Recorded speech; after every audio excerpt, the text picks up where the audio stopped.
Hola, soy Juan Ros. Saludos a todos. Tengo la satisfacción de tener esta tarde aquí a Miguel Ángel Golderos, médico especialista en medicina física y rehabilitación de nuestro Hospital General Universitario de Ciudad Real.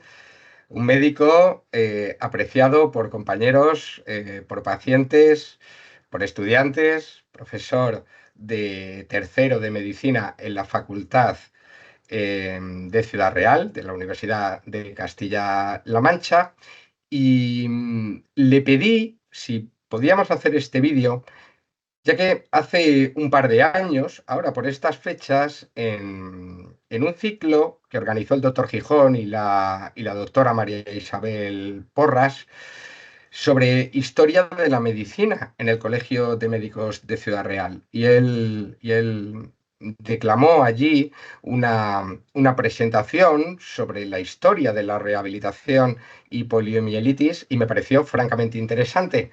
Y por eso, Miguel Ángel, te pedí, te insistí, muchas gracias porque sé que tu tiempo, bueno, como el de todos es oro, pero eres una persona muy ocupada, muy entregada a tu profesión también. Y muchas gracias por haber venido, haber aceptado esta invitación para que puedas mostrarnos pues aquel trabajo algo modificado, ¿no? Muchas gracias, de verdad, Miguel Ángel. Nada, a ti por darme esta oportunidad de compartir esto. En realidad la charla era de síndrome postpolio, ¿no? Lo que pasa es que siempre introducimos un poco porque la rehabilitación ha ido desarrollándose un poco de la mano de catástrofes, digamos, entre comillas, ¿no? Una de ellas fue la epidemia de poliomielitis y luego las guerras mundiales, la Primera y la Segunda Guerra Mundial sobre todo. Entonces, por eso al principio en la presentación hacía una pequeña introducción histórica de cómo la poliomielitis en el boom que tuvo al principio del siglo XX, en la primera mitad del siglo XX, hizo que se desarrollara la rehabilitación como especialidad junto con la Segunda Guerra Mundial y por ende en la Primera, ¿no? Entonces hablamos un poquito de ese paralelismo, ¿no? Pues de ahí la diapositiva de rehabilitación polémica. Y luego hablamos fundamentalmente de lo que es el síndrome postpolio y cuáles son los criterios diagnósticos y un poco el tratamiento, ¿no? Que es el final de la presentación. Entonces, pues tú ponías también una serie de diapositivas que vamos a ver ahora, hablando en la que se ven imágenes en distintas representaciones en Egipto, de imágenes en las que los pacientes pueden tener algún tipo de poliomielitis. Ponla si quieres ir pasando las Sí, diapos. pues sí, como hice esta revisión en PubMed, la verdad es que tampoco hay mucha literatura al respecto y ciertamente es de hace varias décadas, bueno, a publicaciones en Neurology, en Lancet, pero no son muchas. Lo que he hecho ha sido ordenarlas cronológicamente. Epa, aquí la primera. Mira, pues esta primera, esto es una publicación. Bueno, esta es relativamente reciente, de 2017, en la que se aprecia la más antigua representación que puede asimilarse, atribuirse a poliomielitis, según los autores, es una estela de un sacerdote, un tal Ruma, del 1500 a.C. Esto viene a ser lo que son los inicios de esa gran época, por así decirlo, egipcia del imperio nuevo, que está cuajado pues, de personajes pues, como Tutmosis III, Akenatón, Nefertiti, incluso Tutankamón, Ramsés II, a lo largo del tiempo. Apenas unos 300 años duró este periodo.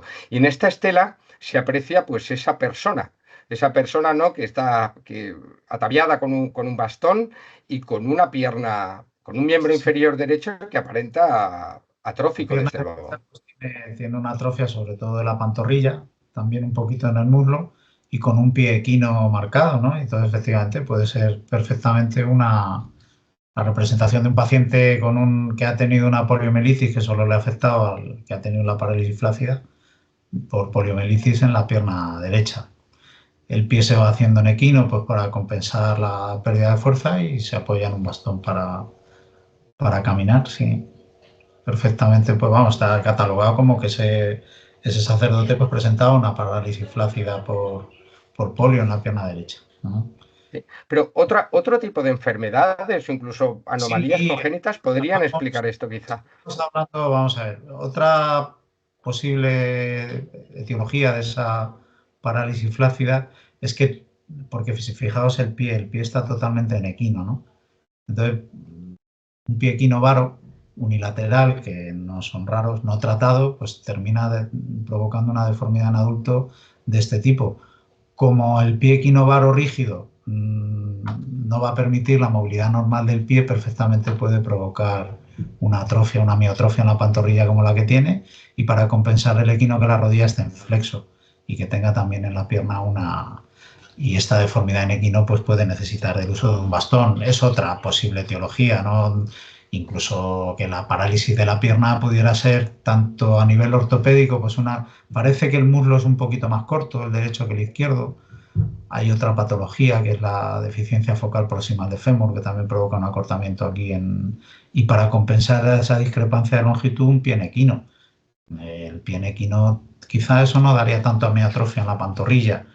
Hay más, que puedan tener desde una lesión de plexo que haya provocado una parálisis flácida en esta pierna, una lesión de plexo lumbar o incluso alguna radiculopatía de niño, ¿no? O sea, hay más patologías que no solo una poliomielitis, pero vamos, lo más probable es que sí. Pero De se una, puede atribuir, ¿no? Desde luego bueno, lo ponen entre interrogantes, pero desde luego los autores de esta publicación lo relacionan, al igual que la otra imagen, el otro relieve, este policromado, desde luego que es posterior, se aprecia ver una evolución desde luego artística, ¿no? El periodo de Amarna es un periodo a nivel artístico bastante llamativo, ¿no? Se aprecia esa gracilidad de las figuras, ¿no? Incluso, como podríamos decir, ese cierto estilo manierista, ¿no? En esta pareja he visto en algunos sitios que se relaciona con Nefertiti y con Akenatón, aunque, bueno, nada puede probar eso. Desde luego la publicación habla de una pareja real y tampoco da más datos. En esta figura también aparece el personaje masculino ataviado también con un bastón, sí, ¿no? Y con anomalías. lo que pasa es que si te fijas, los pies no están, las piernas no tienen tanta miotrofia, una atrofia tan llamativa como en la primera imagen, ¿no? Sí parece que la pierna izquierda, que la tiene aquí cruzada por detrás, pues el pie está en equino, y tiene una cierta hiperlordosis lumbar, o sea, perdón, hipercifosis lumbar por déficit muscular, pero no, las piernas no aparecen tan atróficas como en el otro lado. Y en cambio, incluso la figura de atrás tiene un cierto recurvatum en las rodillas, no sé si te fijas. No tiene amiotrofias, pero las rodillas están en hiperextensión. ¿Lo ves lo de la Sí, sí, sí, figura? sí, sí, la figura femenina, la que podría ser Las Nefertiti, rodillas ¿no? rodillas están en hiperextensión. Los pacientes con polio a veces, cuando tienen un déficit de cuádriceps leve, son capaces de estabilizar la posición sin necesidad de utilizar un bastón con hiperextensión de las rodillas. Las rodillas, por el tema capsular, son capaces de autoestabilizarse si el punto de gravedad está por delante de ellas. Se estabilizan en hiperextensión. De tal manera que van andando, tienen una marcha peculiar porque van andando con el tronco un poquito inclinado hacia adelante, de manera que cuando extienden la rodilla se autoestabiliza sin necesidad de aparatos, ¿eh? Eso hace que las rodillas al cabo de los años pues se hagan inestables y al final tienen que terminar utilizando. Pero sí, tanto los dos podían tener. A ver, la segunda figura es más difícil, que ese recurvatum puede ser perfectamente un recurvatum fisiológico. Hay gente con hiperlasitud que tiene ese recurvatum y el paciente, siempre hablamos de paciente. Y la primera figura, pues apoyarse en un bastón porque pueda tener algún déficit motor en alguna de las dos piernas. Es verdad que no tiene una miotrofia llamativa porque se mezcla con la ropa y no veo una atrofia llamativa, pero sí, perfectamente puede. Podría Sí, tratarse de ello. Desde luego, aquí en esta publicación, que es muy poco extensa, apenas de una página, orientan que puede ser, igual que que eso no he puesto imágenes porque tampoco las he encontrado, en multitud de momias de distintos periodos, pues bueno, desde el egipcio, desde el Egipto de los faraones hasta el Egipto griego, se han encontrado pues diversas anomalías anatómicas en momias, pero claro, ahí quizás sea más difícil porque la manipulación, el paso del tiempo, la manipulación en el proceso de momificación, etcétera, pues claro, quizá encontrar ahí datos concluyentes es más complicado. Por eso también he querido obviarlo. Pero desde luego estas imágenes, si uno pone en Google así poliomielitis antigüedad, desde luego que estas aparecen. E insisto, a ver, yo no soy evidentemente un experto en este tipo de iconografía y mucho menos en el Egipto antiguo, pero bueno, aparece como posibilidad, ¿no? Que se relacionen con esta enfermedad. Siguientes imágenes, pues bueno, viajamos a un periodo, como diría, a un periodo fantástico, legendario de la historia de Occidente, ¿no? Como es la Grecia, los inicios de la Grecia clásica, los inicios del siglo V. Aquí se muestra un pélique o pélice, que es una de los tipos de ánfora con una base más ancha. Este tipo de artilugios griegos inundaron el Mediterráneo eh, por su calidad, por todo lo que era el comercio, por la colonización griega. Este pélique fue recuperado en Italia y ha sido datado en torno al 480 a.C. En la historia de Occidente esas fechas son muy, muy importantes porque evocan la Segunda Guerra Médica, la guerra de los griegos contra los persas. Todo el mundo ha oído hablar de la batalla de las Termópilas con la película 300, que es una película fantástica. Evidentemente, no podemos olvidar que es una adaptación de un cómic. De ahí se ve mucho en las imágenes la tinta negra, ¿no? Evidente, hay muchos elementos fantásticos, etcétera, pero es una película, en mi opinión, muy, muy agradable y entretenida. También la secuela de 300, que esa narra la batalla de Salamina, ¿no? Con el estrategos Temístocles, pero también la batalla de Platea, la batalla de Mícala, que en el momento en el que los griegos vencieron a los persas, iniciaron un periodo de esplendor. La Grecia clásica, el Partenón, la Acrópolis de Atenas se construyó poco tiempo después. Es un periodo muy importante en la historia de la humanidad. Es el siglo de Pericles, el de la democracia radical. ¿Qué vamos a decir? Bueno, pues en este pélique se representa a la juventud en forma de Hércules que saluda a la vejez, a la personalización, ¿cómo diría? Sí, la personalización de la vejez en Geras, que curiosamente este personaje, Geras, da nombre a lo que actualmente conocemos como geriatría, ¿no? Y ¿qué te parece esta imagen, esta fisonomía de este anciano? ¿Se podría atribuir a poliomielitis? Lo hemos comentado antes, la pierna izquierda, pues efectivamente también tiene una atrofia, sobre todo en la pantorrilla, y está con un equino en el pie y un flexo de rodilla, y encima se apoya en un bastón.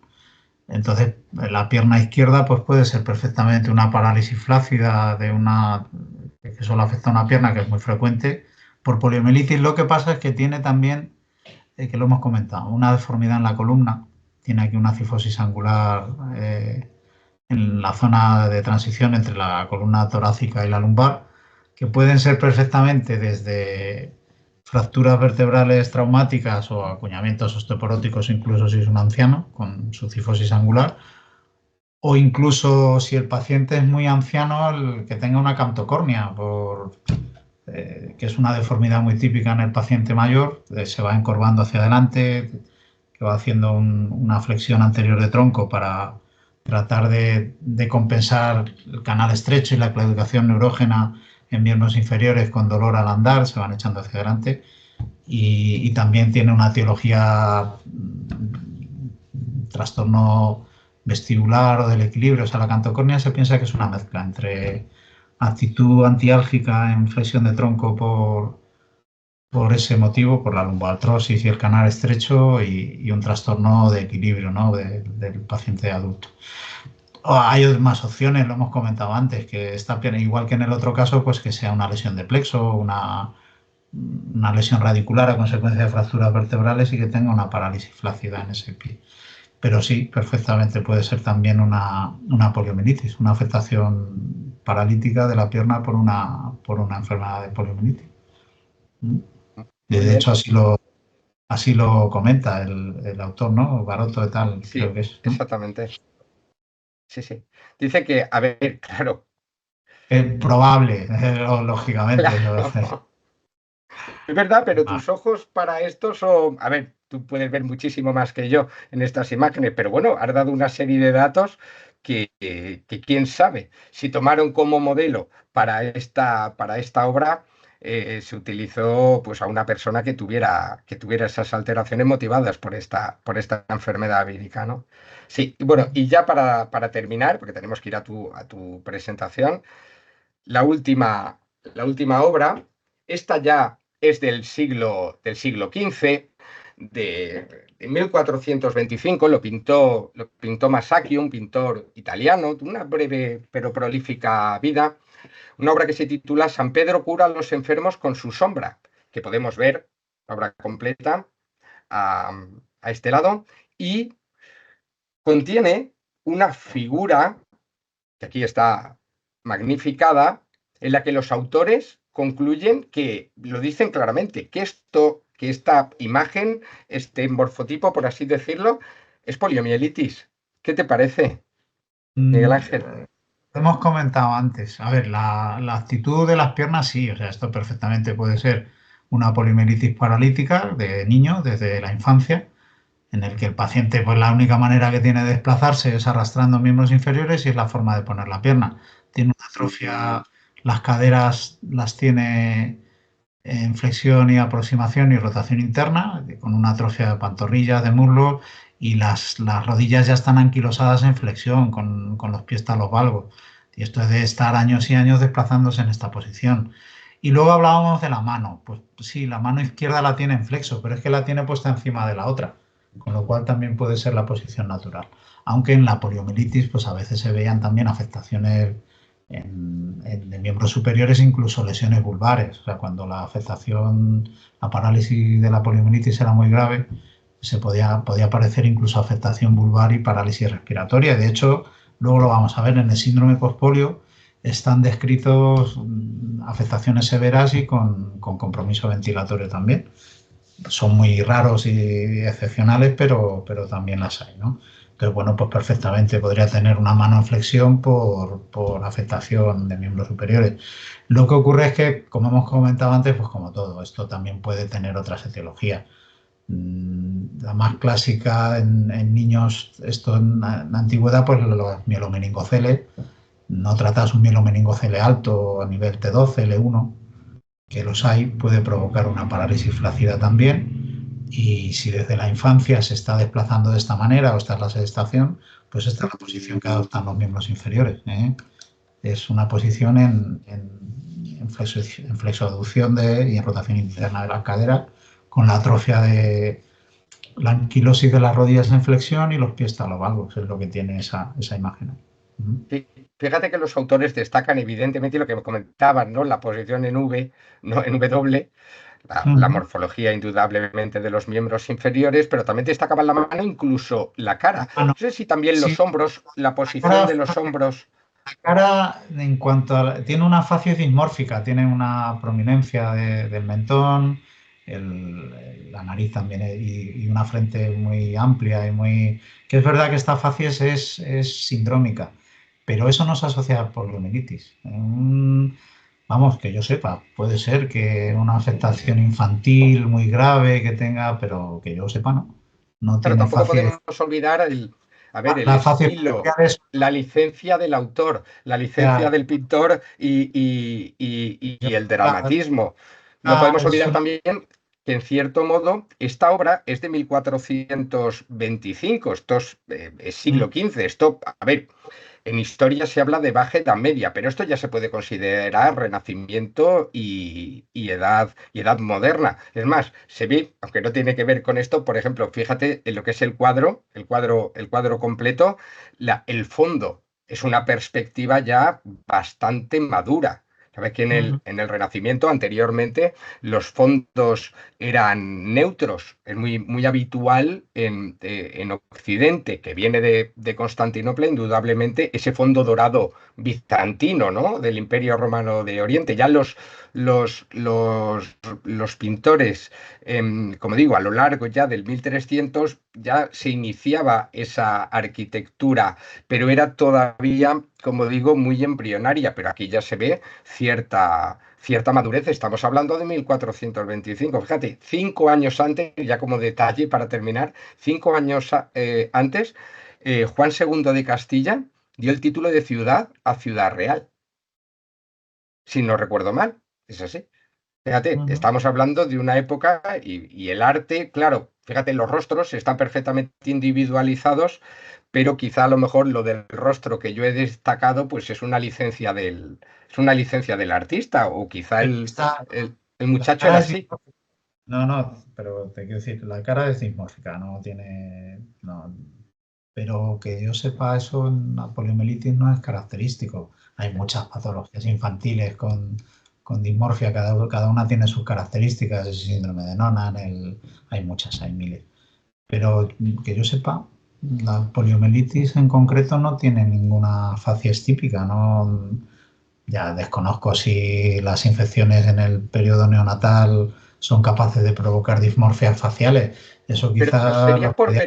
pero puede afectar a la musculatura facial, no es habitual eso. Sí, no es habitual, es muy raro, pero hay alguna forma paralítica muy grave que podría ser capaz de provocar insuficiencia respiratoria, trastornos en la deglución por parálisis de pares-brazos. Si, lo normal es que se afecten miembros inferiores, por eso la mayoría de los pacientes que vemos ahora son paresias mayores o menores en miembros inferiores, flácidas y con poca afectación. Y de hecho, la mayoría de los pacientes que tenían afectaciones vulvares fallecían por insuficiencia respiratoria, porque eran parálisis muy graves, ¿no? Pero sí podían tener afectación de vulvar, ¿eh? De hecho, en una de las diapositivas de la presentación mía lo pongo. Y el síndrome postpolio a veces puede ser tan severo que provoque también afectación vulvar, pero eso es rarísimo, ¿no? Ya dentro de lo que es lo raro, que no es raro, ahora lo vais a ver, yo hablo de epidemiología, del síndrome postpolio, de los datos que encontré en una revisión que hay del Instituto Carlos III. En España son datos estimativos, ¿vale?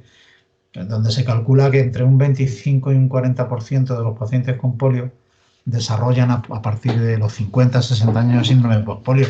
Lo que pasa es que la mayoría no consultan por ello, porque lo asumen como un cuadro degenerativo normal y no consultan por ello, ¿no?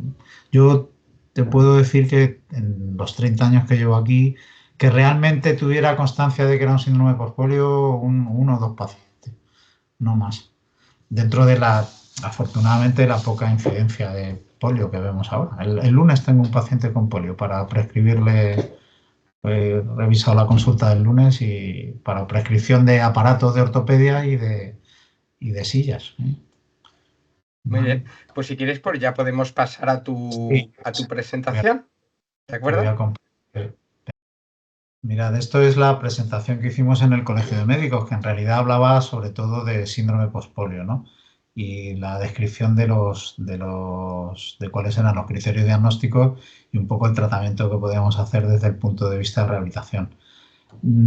Comentaba una introducción muy breve de historia de rehabilitación, porque la rehabilitación ha ido muy de la mano de la poliomielitis y el tratamiento de las deformidades y de las minusvalías que provocaba la poliomielitis y de las dos guerras mundiales. Entonces hablaba aquí un poco de la importancia que había tenido la medicina española en el papel de rehabilitación. Y de hecho, en su momento yo estuve haciendo una búsqueda bibliográfica y la primera obra en la literatura científica que hay de rehabilitación en realidad es de un médico español, que se llamaba Cristóbal Méndez, que publicó en el 1553 este libro.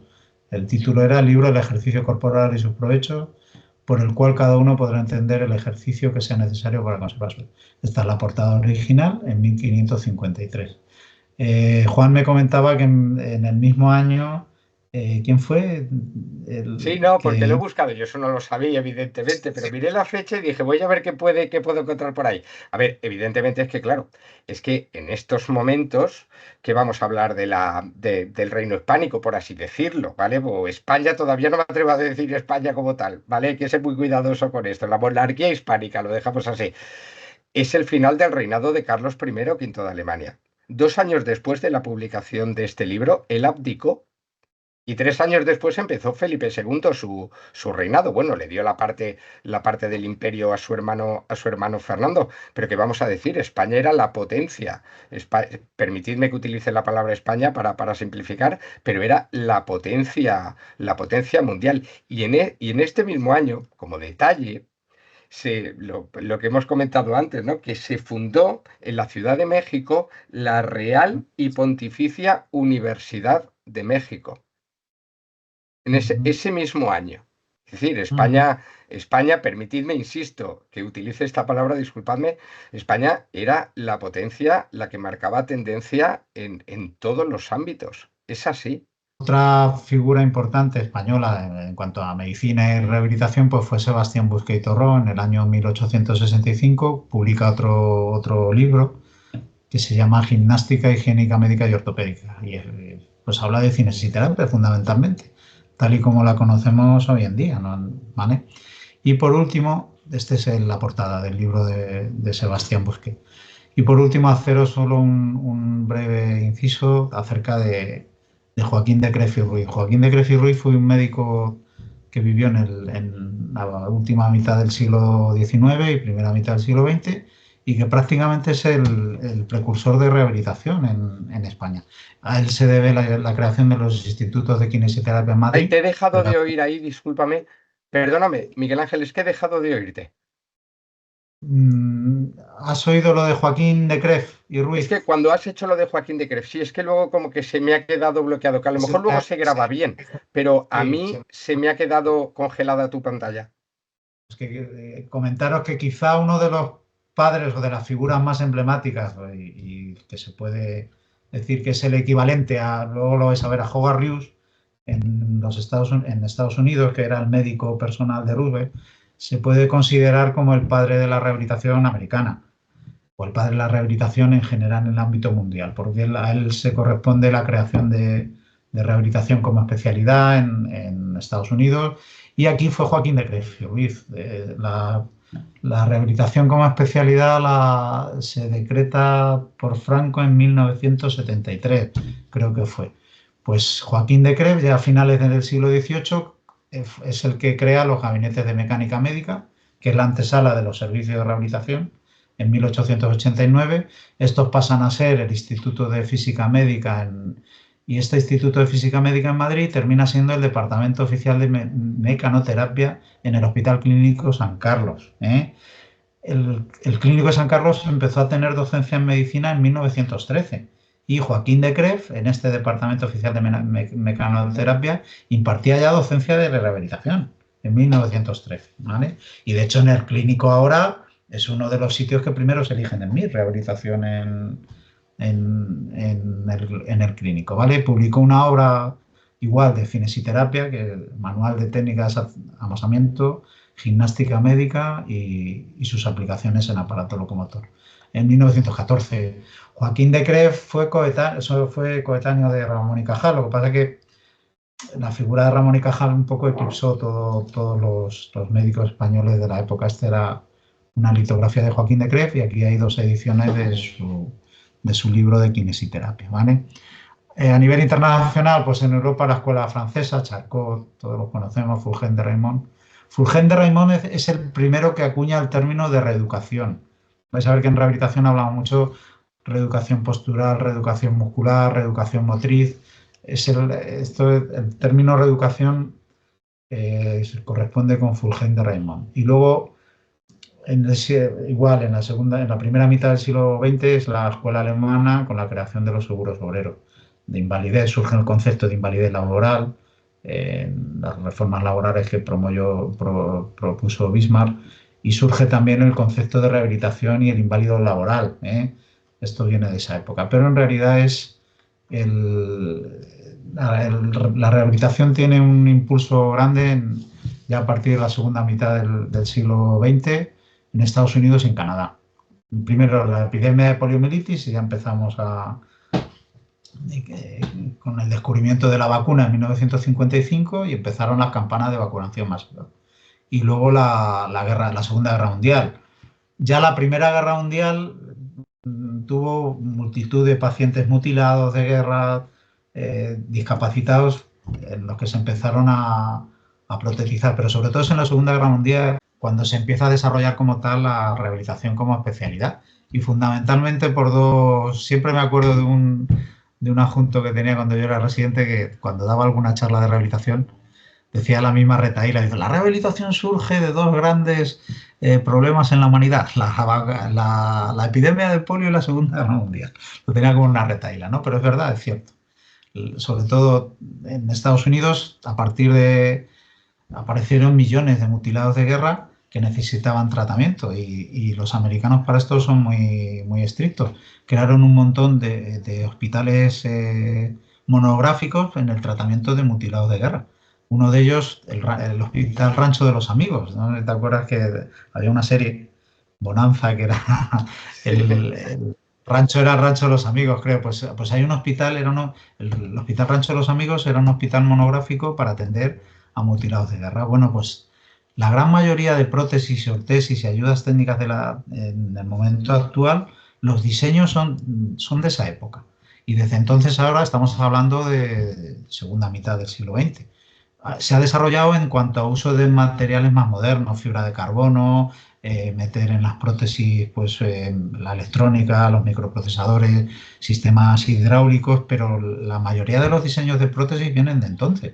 Los encajes y los tipos de encaje en una prótesis de rodilla, pues luego ha habido modificaciones, pero vienen de entonces. Todo un poco para que veáis cómo la rehabilitación se ha ido desarrollando en función de grandes catástrofes a nivel mundial, ¿no? La poliomielitis, la epidemia de polio, la Segunda Guerra Mundial. Entonces, fundamentalmente, ¿ves? El Rancho de los Amigos es que hay un montón de ortesis, hay como dos o tres. La ortesis antequino más famosa o más popular es una ortesis antequino tipo Rancho de los Amigos. Hay otra ortesis manual para parálisis de la mano que se llama ortesis Rancho de los Amigos, de los dedos, ¿no? Y eso es un hospital monográfico para tratar a pacientes mutilados de la Segunda Guerra Mundial. Entonces, el médico Roosevelt tenía polio, era un enfermo de poliomielitis, tenía una parálisis flácida y utilizaba bitutores para caminar. De hecho, en muchas fotografías se le ven silla de ruedas, ahora vamos a poner alguna. Y el médico personal de Roosevelt era Howard Hughes, que fue al que se le atribuye la creación de la rehabilitación como especialidad. Entonces, él habla de la rehabilitación como el tercer nivel de la medicina, es decir, el tratamiento y cómo minimizar todas aquellas secuelas que provoca cualquier tipo de enfermedad, sea traumática, sea reumática, sea por amputación, etc. Y dentro de ellos hablábamos antes de empezar con la charla, del tratamiento del discapacitado infantil, de la parálisis cerebral infantil. Pues todo esto se atribuye a Howard Hughes, ¿vale? Que pues, se puede hablar como el padre de la medicina. Mirad, estos son fotografías que se pueden encontrar en Google cuando tú haces una búsqueda acerca de... Esto eran salas de rehabilitación infantil de pacientes con polio. Podéis ver a los niños bien pequeñitos, ¿eh? Esta niña tendrá 4 o 5 añitos, con aparatos ortopédicos en los pies. Acordaos que los americanos utilizan mucho los bastones de apoyo axilar, ¿eh? Que aquí no los utilizamos tanto, pero aquí veis, esto es un gimnasio americano, donde veis los niños con muletas axilares y con bitutores largos en las piernas por parálisis flácida. Luego voy a poner también fotografías de gimnasios similares de polio españoles, ¿vale? Y aquí veis abajo a la derecha pues una foto de un amputado con una desarticulación de hombro, con una prótesis mecánica, ¿eh? Con su codo, con su mano. Pues esto está así y no difieren mucho. Las prótesis actuales lo que pasa es que utilizan materiales más novedosos, más ligeros, pero son muy similares. Este era Howard Reeves, valorando un amputado, y veis es una pierna parece un chaval adolescente con heridas incluso de guerra todavía y una amputación tibial. Y aquí veis a Roosevelt en silla de ruedas. Esta es una foto de la campaña que hizo de vacunación masiva. En 1955 se descubre la vacuna de la polio, se empieza a utilizar masivamente y claro, al principio pasaba como ahora con la vacuna del COVID, la gente era reacia a ponerse la vacuna de la polio, ¿vale? Entonces una de las campañas de publicidad era Roosevelt el que promovía con su patología, ¿eh? Él era enfermo de polio. Esta ya, Claro, mirad, pero estos son utilizaban la ya, fotografía de él. claro, porque él era paciente de polio, entonces se Claro. ponía como ejemplo para la vacunación. Sí, Estas ya son fotografías. fíjate que él murió, Franklin Delano Roosevelt, murió un mes antes de que acabara la Primera Guerra Mundial, la Segunda Guerra Mundial. Él murió También, en claro. abril del 45. Este Ujú. señor.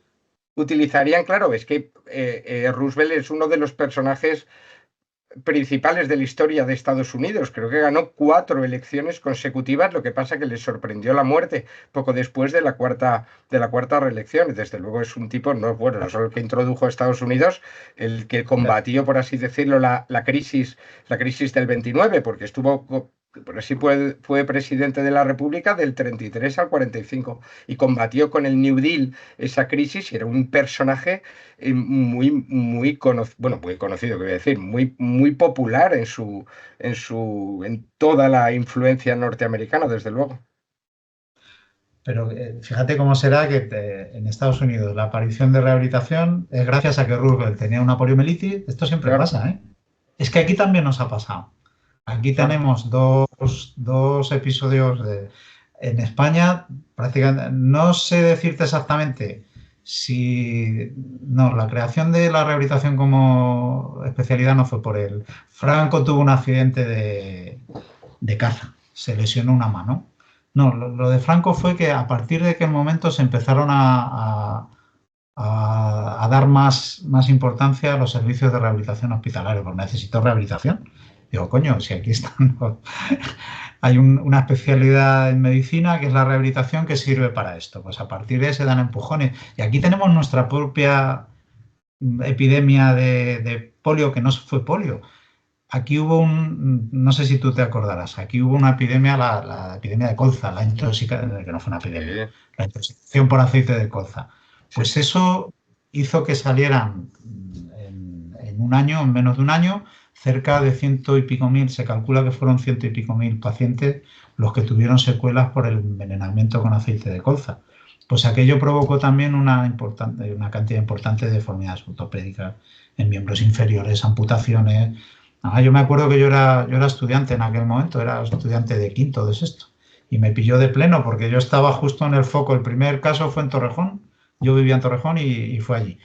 Pues aquello fue lo que hizo que la rehabilitación saliera de los hospitales, porque hasta entonces era exclusivamente de los tratamientos hospitalarios, y se dotara a los centros de salud más grandes, a los de servicio, no servicio, de centro de fisioterapia en los centros de salud. Y de hecho yo mi primer contrato que tuve era de síndrome tóxico, que entonces se llamaba síndrome tóxico. Yo cuando Sí, sí, sí. terminé la especialidad todavía había unidades específicas de rehabilitación en los ambulatorios para el tratamiento del síndrome tóxico. O sea que la rehabilitación ha ido desarrollándose en función de desgracias un poco que han creado la aparición de millones o de cientos de miles de discapacitados, ¿no? Y aquí veis, Fíjate, estos son fotos de la sanidad española, ¿eh? Aquí dándole sí, el terroncito de azúcar para la vacuna Sabin y aquí ya era con la inyección, ¿vale? Cuando fíjate, se hacían las campañas de vacunación masiva. Ujú. sí, de lo que has comentado, fíjate que yo pude ver cuando era residente y cuando estuve en el Ramón y Cajal, teniendo la rotación de infecciosas, pude ver informes originales, que al principio se le llamaba la neumonía atípica La neumonía epidémica. típica, claro, porque se pensaba que era Sí, y una serie de criterios diagnósticos en los que se incluía que si persona sana, neumonía bilateral, otro familiar o conviviente, afecto, no sé cuántos. Sí, esos informes los he visto. Sí, originales, vamos. Sí. Graves que llegaban a amputaciones porque provocaban afectación neurológica de nervio periférico grave, con dolor neuropático, con deformidades graves por parálisis. Era muy variable, ¿no? Y muchos pacientes necesitaban amputación, a consecuencia del síndrome tóxico. Entonces, ya te digo que yo mi primer contrato fue de aquello. Y aquí veis otra vez, mirad, estos son ya fotografías de colegios específicos para el tratamiento de niños con poliomielitis. Si os fijáis, ¿os dais cuenta cómo los bastones son distintos? Los americanos utilizan mucho los bastones de apoyo axilar, en cambio aquí lo más frecuente es que se utilicen muletas, bastones de antebrazo, ¿vale? Que son estas muletas de aquí. Y todos los niños llevan bitutores, ¿lo veis? Aquí otro niño con bitutor en el lado izquierdo arriba, para poder hacerles andar con parálisis flácida. Fijaos cómo las piernas de este niño de aquí abajo, no sé si se ve el cursor, Juan, donde tengo el cursor en la fotografía de abajo. Fijaros la amiotrofia que tienen las dos piernas con las botas ortopédicas, pues esto es asimilable al primer, porque hay veces que afecta solo a una pierna. De hecho, aquí hay algún niño con una sola pierna. Mira, este tiene solo una afectación en esta pierna, o mayor afectación en la pierna derecha que en la izquierda. Fíjate, y tiene lo de la hiperextensión, ese chico, Claro, ese muchacho. Eso es, si os fijáis, este pie está un poquito en equino, ¿vale?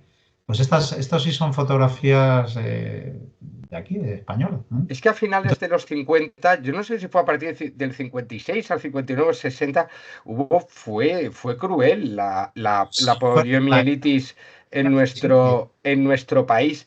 Y aunque ya la vacuna, no sé si llegó la primera en el 57, ¿no? Que fue la inyectable, ¿no? La de virus inactivado, si no me equivoco, ¿eh?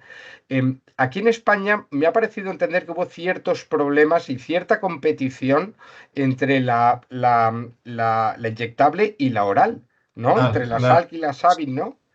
Vamos a ver, hubo problemas de distribución, de programación. Y además es que cuando me preparé la clase creo que al principio había un rechazo importante también a la vacuna, porque eso de tomar la vacuna por vía oral a la gente le ha provocado rechazo, pues igual que ahora con la vacuna del COVID. Entonces la vacunación fue muy posterior y de hecho creo que en los 60, ¿no? Ya fue en los 60, ¿no? Ya metidos en los 60. No sé si te acuerdas que cuando hablamos en el colegio de médicos, antes que yo hablaba ¿quién era? Es que no me acuerdo cómo se llamaba, la médico que habló antes que yo, que era preventivista, creo recordar, Ballester, y comentó cómo de la Universidad de Miguel Hernández, Ballester, yo creo que fue, ¿no? Que era de medicina, de historia de la medicina, creo recordar, sí, ¿no? yo creo que era Rosa Ballester. Que había zonas en Zaragoza y por ahí que la gente fue mucho más reacia y que la incidencia de la polio fue muy superior. Creo recordar, me suena. Sí. ¿Hay algún artículo, Hechos, que debe ser del equipo de esta señora, porque es de la Universidad de Alicante, que habla sobre la polémica y el problema que hubo en los 60, porque aunque llegó en el 57, fue la distribución, la oral tardó más, y hubo una competición, por así decirlo, entre ver cuál era mejor de las dos y cuál se debía aplicar. Y claro, eso detuvo, pensemos era otro tiempo, tampoco, no nos vamos a meter en historias políticas, desde luego, pero que fue bastante compleja la generalización, la universalización de la vacunación. También a nosotros nos pilló justo en la posguerra, no había un duro, todo era muy deficitario, entonces la distribución y la aplicación de la vacuna pues era difícil.